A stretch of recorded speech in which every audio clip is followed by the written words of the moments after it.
lấy nè khu xua ta ở vậy đai nơi khung khao ôn miến hai nơi khung khao nè khu ọt miền ហើយអ្នកគ្រូមិនសួរសំណួរអញ្ចឹងវិញណា បានអ្នកគ្រូណែ ឆ្លើយមកបាច់ខ្លាចចិត្តទេ បាទអ្នកគ្រូណែគឺកប៉ៅខោព្រោះថ្ងៃនេះអ្នកគ្រូស្លៀកខោអត់មានកប៉ៅទេ ល្អឡើងវិញស្ដាប់ឯងអញ្ចឹងអ្នកគ្រូសួរមកសំណួរទៀតតើរោមស្ត្រីនៅឯណាដែលរួញជាងគេ ពធហើយអ្នកគ្រូលេងតែថ្ងៃតានេះ បាទអ្នកគ្រូណែគឺរោមស្ត្រីនៅ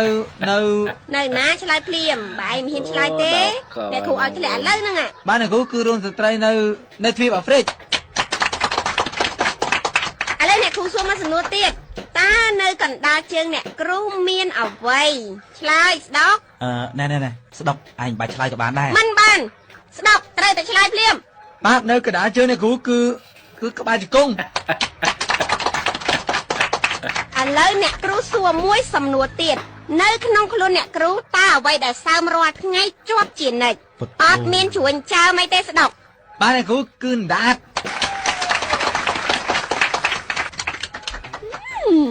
ឥឡូវអ្នកគ្រូសួរមកសំណួរទៀតចុះវត្ថុអ្វីរបស់អ្នកគ្រូពេលមិនទាន់មានប្តីតូចតែដល់ពេលមានប្តីស្រាប់តែធំជាងមុន ណែស្ដុកអាសំណួរហ្នឹងបាច់ឆ្លើយហ្មង បាទអីទេលោកគ្រូខ្ញុំឆ្លើយបានវត្ថុនោះគឺក្រែ ព្រោះចុះស្អីគេខាប់ឬក៏រាវតែដល់ពេលចេញមកក្រៅមកសន្ទុះវាឡើងរឹង បាទអ្នកគ្រូគឺកៅវិជាសាស្ត្រឧទាហរណ៍ដូចជាកៅ502ជាដើមអ្នកគ្រូ ព្រោះចុះស្អីគេដែលវែកដូចជ័យប៉ុន្តែអ្នកគ្រូកាន់មកផ្លែកហៀទឹកស បាទអ្នកគ្រូគឺការ៉េមកៃពណ៌សមម្ដងអ្នកគ្រូ